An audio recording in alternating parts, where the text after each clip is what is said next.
The rusted car rolled into the parking lot of the Apex Invitational, the most prestigious automotive showcase in the country, and the laughter from the VIP enclosure started before the engine even cut off.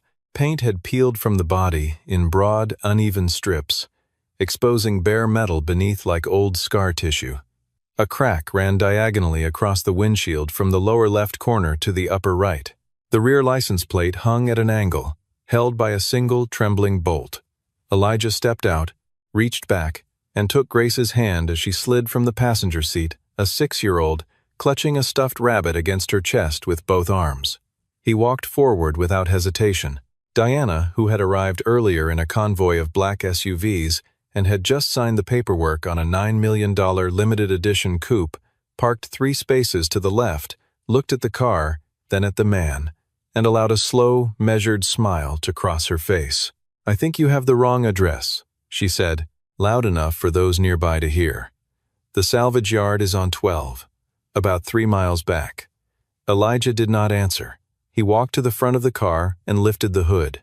"Stay with this story, it will hold you from the very first word to the very last." The alarm on Elijah's phone read 5:30 when he silenced it without opening his eyes. The apartment was small, 2 bedrooms on the outer edge of Detroit's western suburbs, and before he was fully awake, he could hear the refrigerator cycling in the kitchen and, through the thin walls, the distant early morning freight line 3 blocks east. He pressed his palms to his knees and stood. The kitchen light buzzed faintly when it first switched on, a small hum he had long stopped registering. He filled the coffee maker and waited at the counter while it ran. The room told its own story in quiet details. A water stain near the window that had been there when he moved in. A kitchen table steadied with a folded piece of cardboard under one leg. A row of bills in a plastic folder with edges aligned. But Grace's corner of the table was entirely her own. Drawings tacked to the wall in neat rows, no overlap, every single one showing the same 2 figures, tall and small, doing ordinary things together. Walking somewhere. Standing beside a car. Sitting at a table. He looked at those drawings while the coffee brewed. Grace appeared in the doorway barefoot, biscuit tucked under one arm, her hair still pressed flat on one side from the pillow. She crossed the kitchen and wrapped both arms around his leg without a word, the way she did most mornings, confirming he was still there before the day could begin. "Are we going to the place with the pretty cars today?" she asked, her voice still softened with sleep. He put his hand on the back of her head. "Pretty or not, we're about to find out." She considered this with the solemn focus of someone processing a philosophical position, nodded, and went to find her shoes. Elijah was 31, a number that felt neither old nor young on a morning like this one. He had worked for 9 years as a senior powertrain engineer at Meridian Components, a mid-sized automotive supplier east of Detroit, until the company was acquired and restructured, and his position, along with 400 others, was eliminated. The termination letter arrived in March, 3 months and 11 days after the Sunday night in December, when his wife Emily had been killed by a drunk driver on her way home from her mother's house. Grace had been 3 years old. He did not come apart in any visible way. He sold the house, moved into the apartment with his daughter, and took contract work, consulting, specification reviews, freelance mechanical assessments enough to keep them fed and the heat running. And every night, when Grace was asleep, he went to the single-car garage behind the building, not to repair vehicles for money, to build something from nothing, something that had begun as grief wearing the shape of motion and, over 3 years, had become the most demanding, technical work of his life. He called it Emily's thing. Not for sentiment alone, though there was that too, but because the first sketch had been drawn the night of the funeral, when he needed somewhere to put his hands and the only answer available was a pencil and a blank page. He had started with a principle that had lived in his mind for years. A combustion architecture he had never had the institutional backing to develop. That night, with nowhere else to direct the wreckage of the day, he had started drawing. He had not named it officially. He had not filed a patent. He had not shown it to anyone. That ended today. The 1974 Dodge Dart waited in the garage, a $300 acquisition from an estate sale, chosen for its price and its size. Viewed from the outside, it communicated exactly the story its condition implied. Oxidized paint in uneven patches, a dented passenger door, the driver's mirror held in place with a length of wire, the rear seat upholstery torn at the seam, 50 years of neglect had left their mark on every surface. But when Elijah turned the key and the engine caught, the sound coming from beneath that hood bore no relationship to the exterior above it. It was not the ragged noise of a neglected machine. It was measured, layered, quiet in a way that required engineering rather than accident, with a low harmonic beneath the idle that traveled through the floor and could not be explained by any factory configuration that left Detroit in 1974.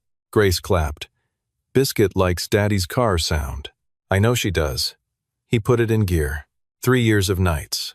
3 years of notebooks, filled in pencil, of components sourced at liquidation auctions and machined by hand between midnight and 4 in the morning. Whatever sat beneath that battered hood, Elijah had built it alone. No collaborators, no laboratory, no institutional backing. He had designed it not to sell and not to impress. He had designed it because he needed to know that the engineer Emily had believed in was still there. The Dodge moved through the pre-dawn streets, heading east. Behind its cracked windshield, Elijah drove in silence. The Detroit Convention Center had been remade for the occasion. Banners for the Apex Invitational hung from the light standards along the approach road dark navy with silver lettering, the kind of visual language that communicated exclusivity without needing to announce it. The outdoor competition area occupied the east lot, half an acre of freshly painted asphalt where entries for the innovative powertrain design category would be displayed and judged. The indoor space held a VIP hospitality lounge and a curated showroom where 3 prototype vehicles from major manufacturers occupied velvet-roped platforms under purpose-built lighting. The competition vehicles were precisely what the occasion demanded. A modified Lamborghini chassis with an electrified drivetrain ran on a separate circuit loop at the lot's far edge. A Tesla prototype with a custom battery architecture sat behind a branded display manned by 3 engineers in matching jackets. A BMW concept engine had been sectioned and mounted on a display stand, all its internals visible and labeled in laser-cut acrylic. Every vehicle in the competition area had staff. Every vehicle had printed technical specifications on premium materials. Every vehicle looked like it belonged to an organization with a real budget behind it. Elijah pulled the Dodge into the registration line. The security attendant looked at the car, checked the registration paperwork, looked at the car again, then back at the paperwork, and waved him through without expression. Grace pressed her face to the window, watching the rows of polished metal pass. "Daddy," she said, "is our car as pretty as those?" "Different kind of pretty," he said. The parking marshal directed him to spot 14. Elijah parked, got out, unbuckled Grace, and set her on her feet. She stood with Biscuit tucked under her arm and studied the event with the wide, untroubled attention of a child who had not yet learned to be intimidated by scale.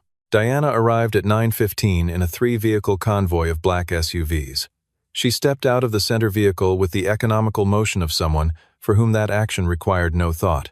She was 32, the CEO of Vance Automotive, which she had built from a regional parts distributor into a Fortune 100 enterprise through strategic acquisitions, design innovation, and a specific talent for identifying what was undervalued before anyone else noticed. She wore a dark blazer over a simple shirt, hair pulled back at the nape, no visible jewelry. She did not dress for impact. She did not need to. There was something in her bearing that people registered before she said a word. Charlotte fell in beside her, tablet already open, relaying the day's schedule in a low, efficient voice. Carter, Marcus Carter, Vance's Director of Research and Development, a man whose title had expanded along with the company over the past 4 years, moved to her other side, walking through the quarterly R&D budget in terms that implied the conclusion he wanted her to reach. Carter noticed the Dodge before Diana did. He stopped mid-sentence, looked at the vehicle, looked at Elijah standing beside it, and then looked at Diana. "What is that?" he said. "They're letting something like that into the competition area." Diana turned. She saw the car. She saw the man beside it, in the process of lifting his small daughter onto the hood so she could see the event more clearly. She assessed the vehicle in a single, comprehensive glance, the kind that processed condition and social standing simultaneously. She looked at Elijah with the detached amusement of someone who had encountered something that did not quite fit the context and found it mildly notable. "I think you may have the wrong address," she said, her voice carrying the short distance between them. "The salvage yard is on 12, about 3 miles back." There were people within range to hear it. A few of the technical staff near the adjacent booths caught the remark and responded with brief, involuntary laughter, the kind that arrives without decision before a person can determine whether it's warranted. Elijah turned and looked at her, not with anger, not with embarrassment. He looked at her the way a person looks at weather, noting it, finding it neither surprising nor significant. "Thank you," he said, "but I'm where I need to be." He turned back to Grace, lifted her from the hood, and set her on the ground. Grace looked at the woman across the parking space with the candid assessment of a 6-year-old sizing up a stranger, then returned her attention to Biscuit. Carter moved to the registration table with the confidence of a man who expected his presence to accomplish things. He approached the organizer's desk and, with the practiced ease of someone who assumed his suggestions would be honored, requested a review of Elijah's entry credentials, suggesting that the vehicle might not meet the technical threshold for the primary competition category. Sebastian Howell, the event's chief judge, a compact, silver-haired engineer who had spent 30 years in competitive motorsport before crossing into certification and academic work, picked up Elijah's registration file and read through it. Entry category: Innovative Powertrain Design. The highest technical classification on the card. The largest prize. Carter made a sound that communicated skepticism without forming it into a sentence. Powertrain innovation from a 50-year-old frame. Is he serious? Sebastian closed the file, pressed his stamp to the approval line, and slid it back to the clerk. "The process is the process," he said. Elijah opened the hood to begin his setup. He had his back to the crowd, adjusting a connection near the fuel delivery manifold, when Sebastian walked past on his way to the next registration table. The judge was not trying to look, but the angle made looking unavoidable. He slowed, just slightly. He moved on, reached the walkway beyond, stopped, and wrote something in the margin of the clipboard he carried. A small notation, nothing more, but he had stopped. While Elijah worked through his setup checklist with the efficiency of a man who had rehearsed the sequence dozens of times in an empty garage, Grace had settled into the small fold-out camp chair from the back seat and opened her drawing supplies. She was working with the focused concentration of someone who had a specific vision and intended to honor it. She was drawing the Dodge, but in her version, the car had wings broad, curving ones that emerged from the rear panels and swept upward at the tips. She was applying a particular yellow she called Sunshine Warm in careful, deliberate strokes. A boy from the VIP area drifted over 7 or 8 years old, in a pressed shirt and clean sneakers. He looked at the drawing with the unmoderated critical honesty that children apply before they learn to check it. "Your car is really ugly," he said. Grace looked at him, then at her drawing, then back at him. "Inside, it's really beautiful," she said simply. "My dad told me." The boy had no answer for this and eventually drifted back toward the building. Charlotte, standing 12 feet away reviewing the morning's media log, had heard every word. She looked at Grace for a long moment, then looked at the Dodge. Carter found Elijah alone, without the moderating presence of Diana or the authority of Sebastian.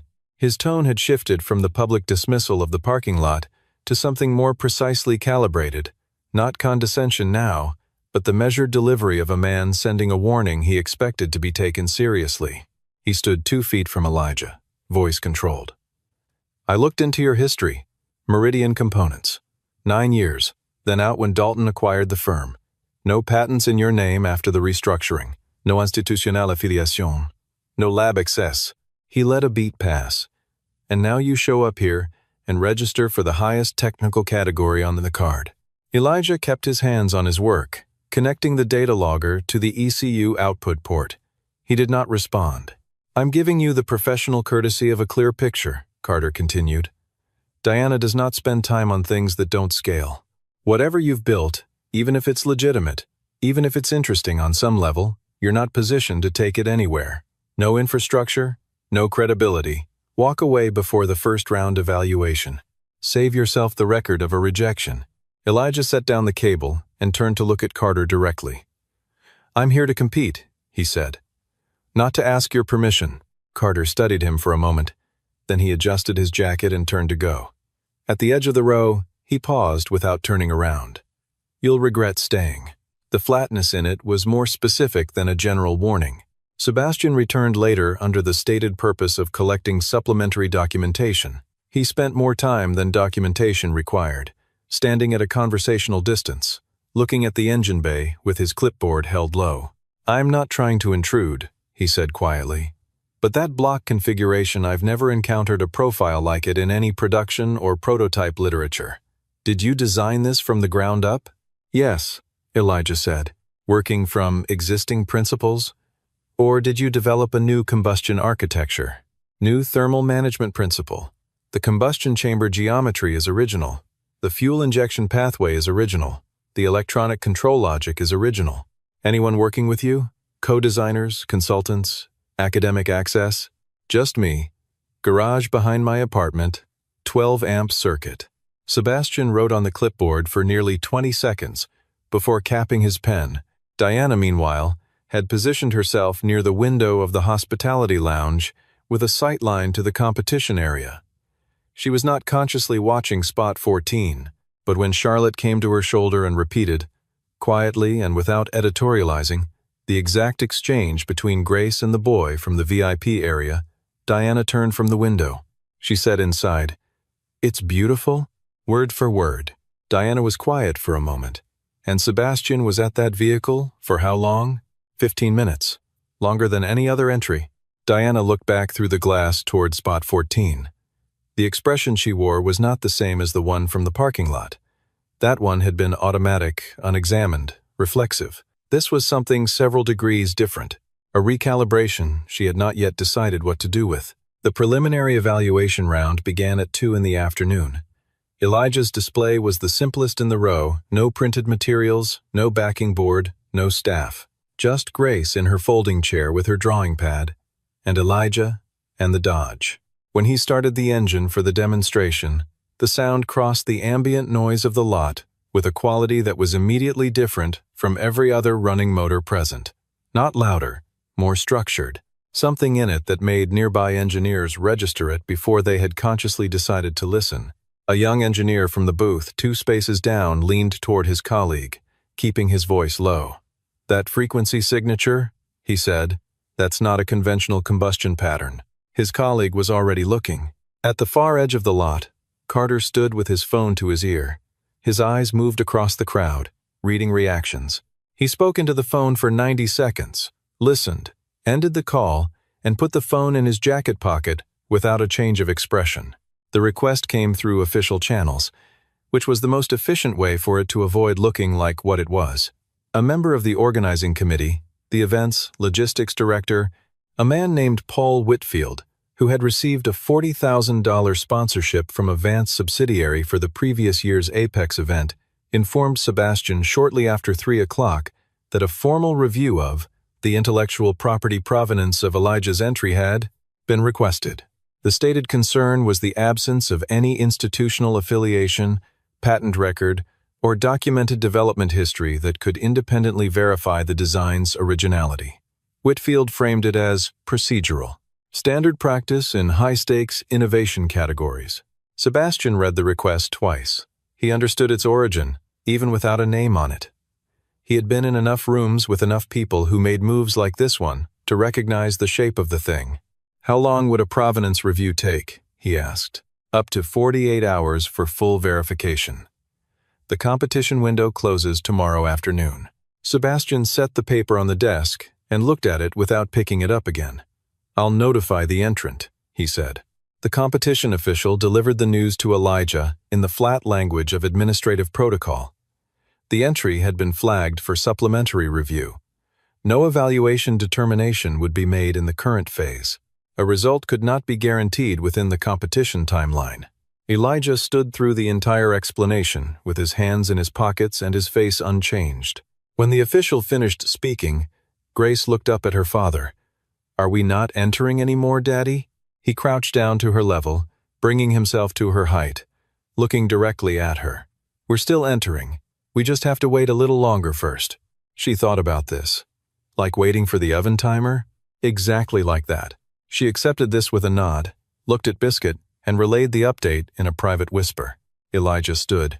He did not look for Carter. He did not look toward the VIP area. He turned back to the car and rested one hand on the door frame, looking into the engine bay in the particular way of a person whose connection to what they're looking at runs well beneath the surface.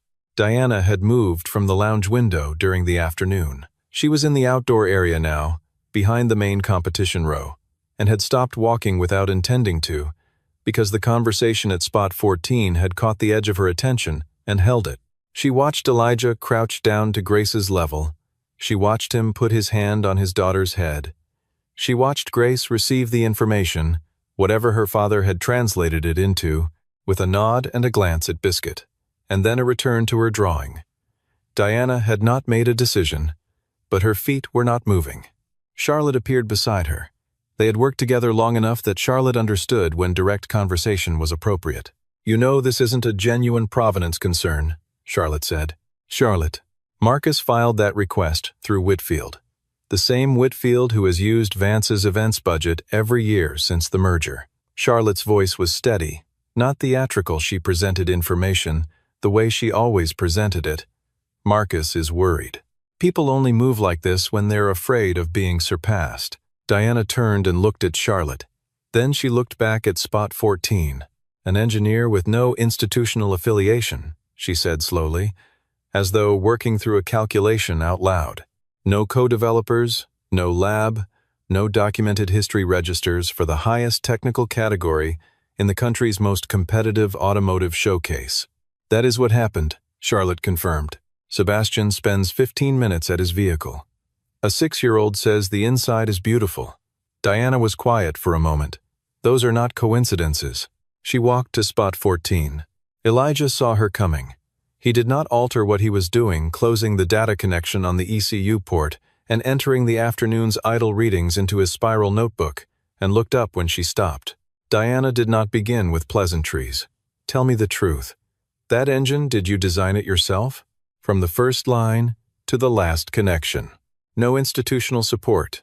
No lab. Garage behind my apartment. 3 years of nights. Why didn't you file a patent? Approach investors? You had to know what you had." Elijah looked at her steadily. "Filing a patent cost money I didn't have.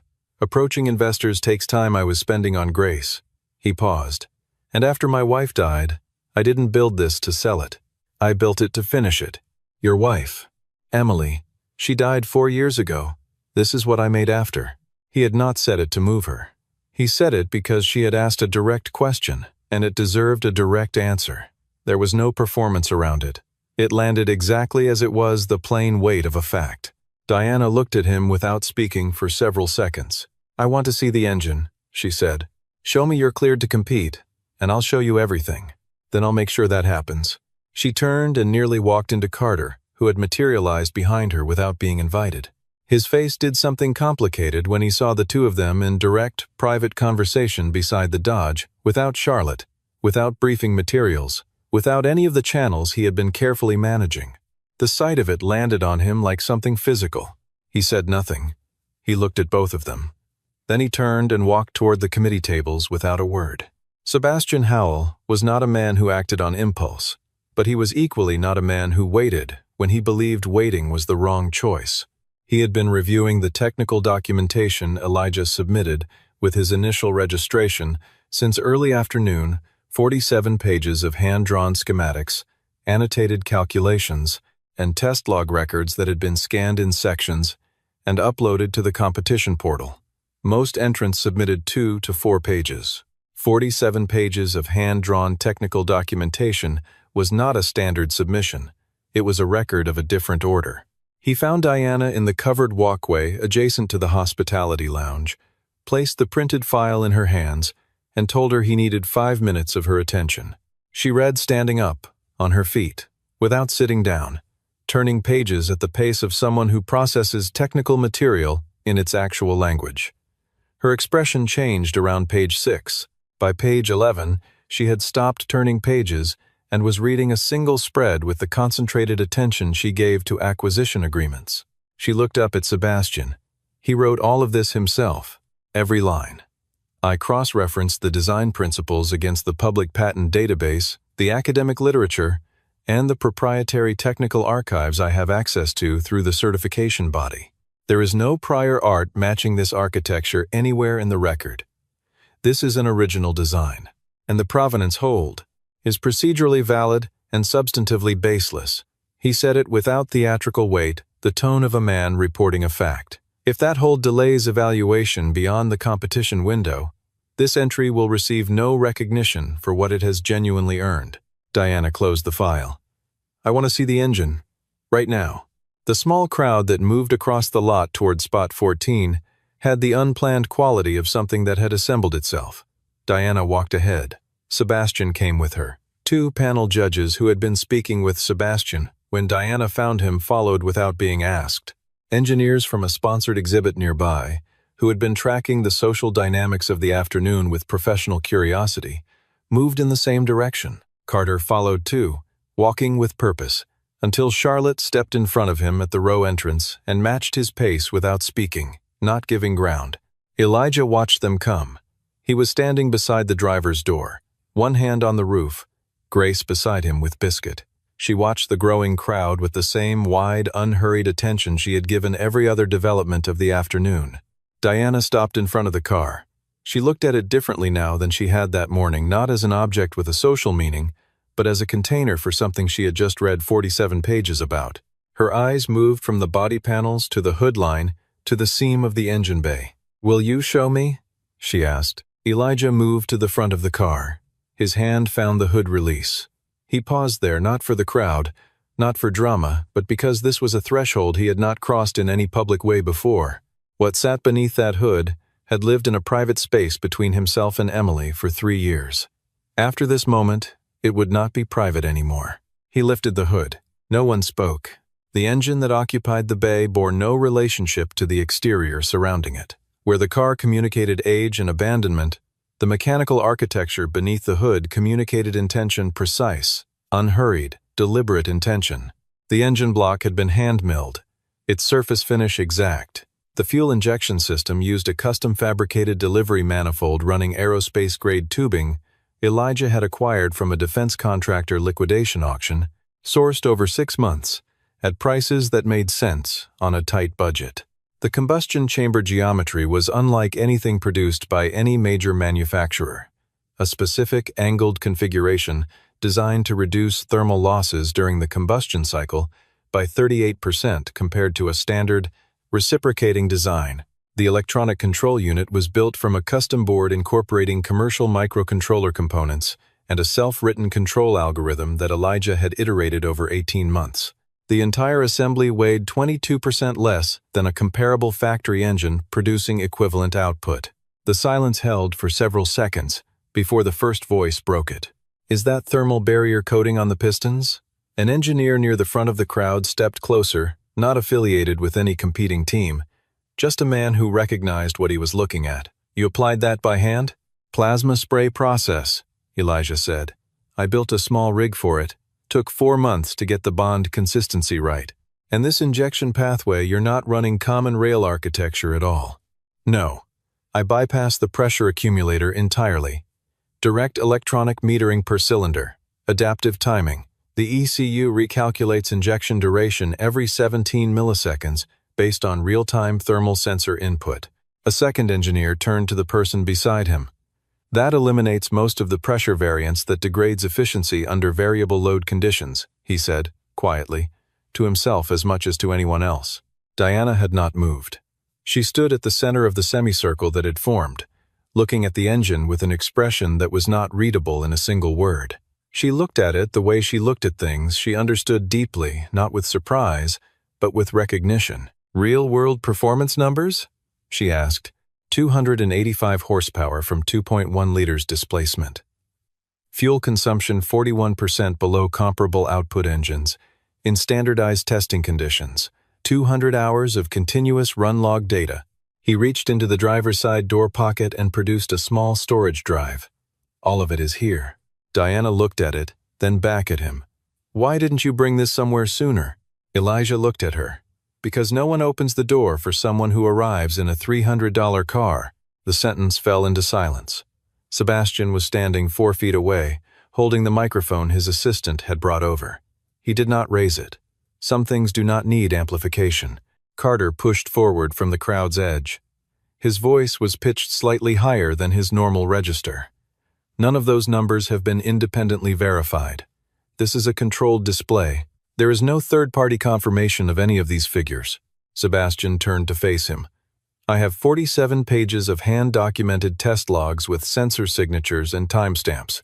If you would like, I can display them on the event screen for the full attendance to review together. Data can be constructed. I can verify the thermal dynamics of that combustion chamber. The voice came from a man near the back of the group, compact, mid-40s, hands in the pockets of a plain jacket. He had been watching from the beginning without speaking. 12 years in this field. The thermal efficiency profile visible in that chamber cannot be produced by constructed log data. You cannot fabricate physics across 800 hours of operating records. Carter looked around the circle. He looked at Diana, who was not looking at him. He looked at Sebastian, who had returned to reviewing the drive documentation with his assistant.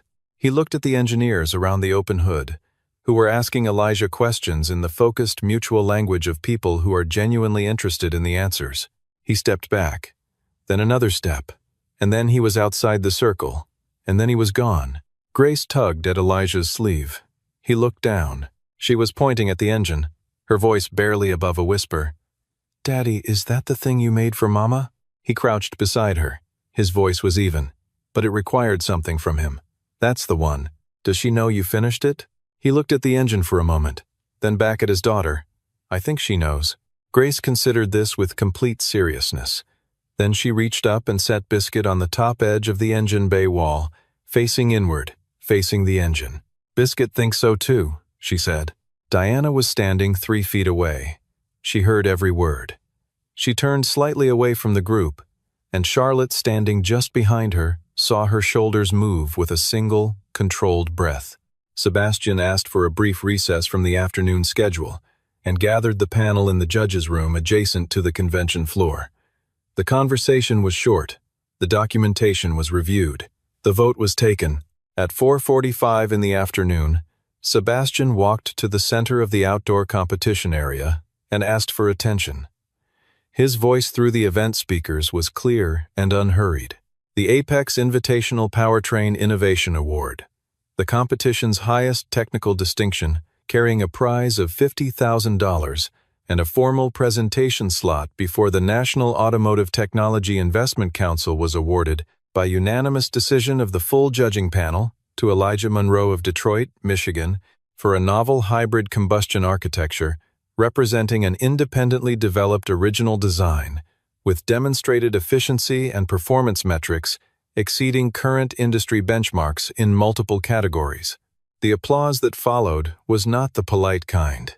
It was the kind that comes from people who have been watching something develop across an afternoon and have formed their own conclusions. The engineers from the surrounding booths applauded with their hands raised. The judges who had followed Diana across the lot applauded with the expression of people who had been hoping to see something like this happen. Sebastian stood at the microphone and let the sound run. Elijah stood beside the Dodge. He looked at Sebastian, nodded once, and put his hands in his pockets. Grace tugged his jacket. "Did we win?" "Vivon." She thought about this for a moment, then turned to Biscuit and reported the news in a low, solemn whisper. The crowd around the display thinned slowly, redistributing into clusters of engineers and judges who wanted to ask questions and look closer and have the kind of conversation that had been unavailable to Elijah for 3 years because he'd had no context in which to have it. He answered every question with the same patient precision he had applied to the log data. He was not performing modesty. He was being accurate. Diana let the crowd thin before she walked over. She came alone, no Charlotte, no event staff, no framework that would make the conversation into a professional transaction before she wanted it to be one. She stopped in front of Elijah at a normal conversational distance. Her posture was not the same as it had been at 9 in the morning. She was still entirely composed, still precisely herself, but there was something in the set of her shoulders that had shifted. A small thing, but visible. "I owe you an apology," she said. "What I said this morning about the salvage yard, that was careless. Elijah looked at her for a moment. You said what you saw. I said what I assumed. Those are different things, and the assumption was wrong. She said it without building anything around it. No self-justification, no architectural defense, just the fact. Elijah nodded. He did not offer it's fine or don't worry about it.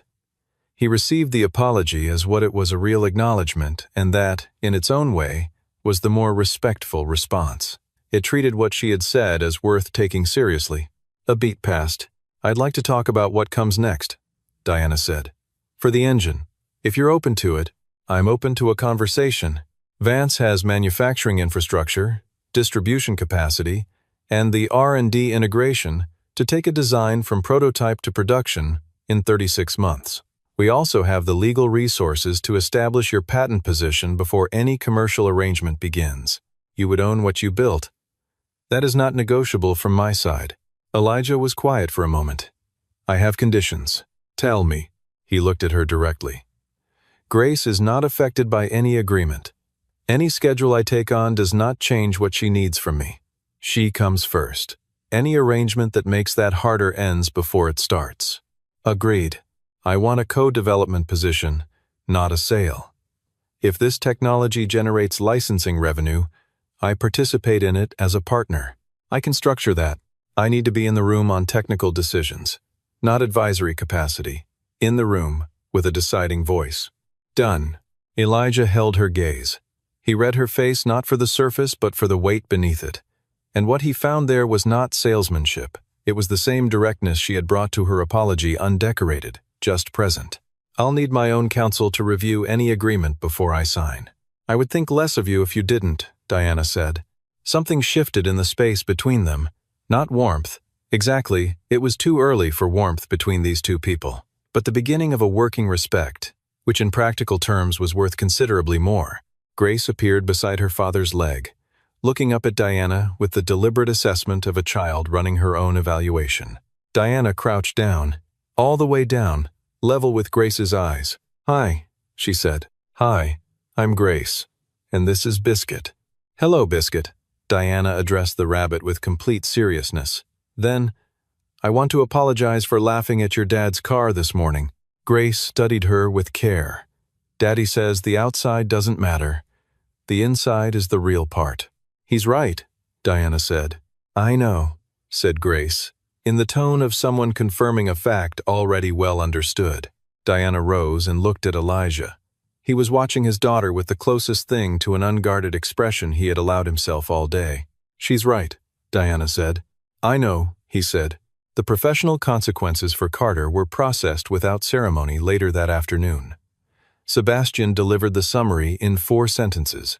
The request submitted through the event's logistics channel had been reviewed and found to constitute an improper interference in the evaluation process in violation of the competition's conflict of interest protocols.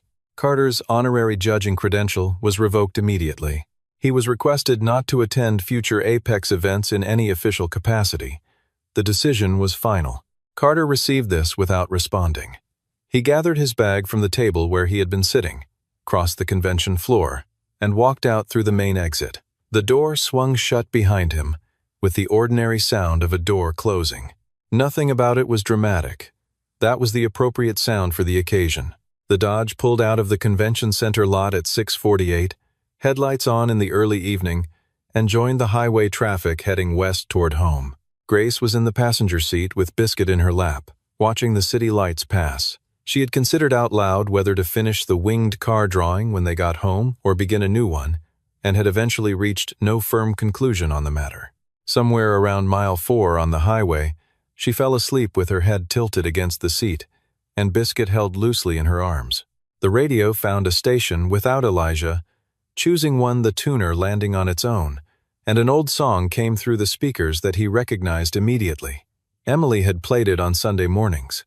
A particular piano melody, unhurried and mid-tempo, that he associated with the kitchen in the house they had shared.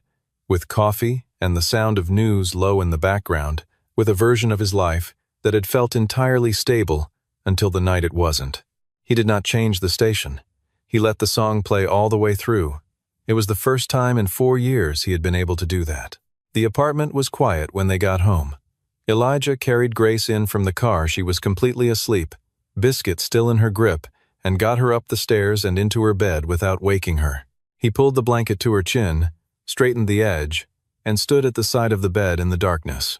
"We won, baby girl," he said quietly, to the sleeping child and to the room. Grace's chest rose and fell with the even rhythm of complete sleep. He did not linger. He went to the kitchen, stood at the counter, and let himself be still in the apartment for the first time since 5:30 that morning. The bills were in their plastic folder. The water stain was on the wall. The table was shimmed with the folded cardboard. None of it had changed, but the weight he had been carrying through these rooms for 3 years had shifted by an increment he could not yet fully measure, but could unquestionably feel in the way he stood there. He made a glass of water. He drank it. Then he went to the garage. The single overhead light came on when he pulled the cord. The workbench occupied the far wall, covered in the material evidence of 3 years. Sketches taped to the board above it, edges curling at the corners. Tools in the order he had established by habit across hundreds of nights. The spiral notebook sitting where he always left it, its spine bent and creased from use. He stood in the doorway and looked at all of it for a long moment. He crossed to the bench and picked up the notebook.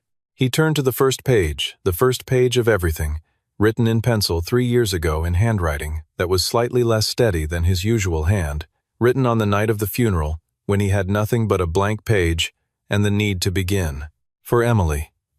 And for Grace, so she knows I tried." He held the notebook, then he set it back on the bench, in its spot, at the same angle.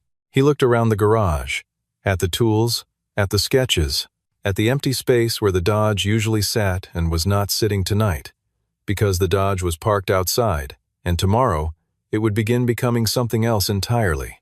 For the first time in 3 years, he stood in the garage and did not know what he was supposed to do next. Then he turned off the light. He closed the door. He walked back into the apartment and went to bed. No one who watched Elijah pull into the Apex Invitational that morning would have predicted the afternoon. That was precisely the point. He had spent 3 years doing something real in a room where no one was looking. There were no investors who believed in him, no colleagues who checked in, no professional organization that held space for what he was working on. There was a garage with a 12-amp circuit and a workbench, and a man who showed up every night after his daughter was asleep, because the alternative, not showing up, was not something he knew how to choose. He had not been building toward a showcase. He had been building toward the completion of a promise made in the private language of grief, a promise to finish what he had started for Emily, regardless of whether anyone ever saw it. That he had built something extraordinary in the process was, in a sense, almost incidental. Almost. But in a world that pays close attention to what can be proven, not entirely. Diana had laughed. It was not a vicious laugh. It was the laugh of a person making an automatic assessment, the kind of shorthand that powerful people develop, because the world presents them with a constant stream of information, and some compression in processing is inevitable. She had been wrong. And when the evidence had accumulated to a weight that could not be reasoned around, she did what very few people in her position actually do. She said so, directly, without deflection. To the specific person she had dismissed, without a crowd watching as a motivating factor, without a reputation management calculation running behind the gesture. She said it because she was capable of it.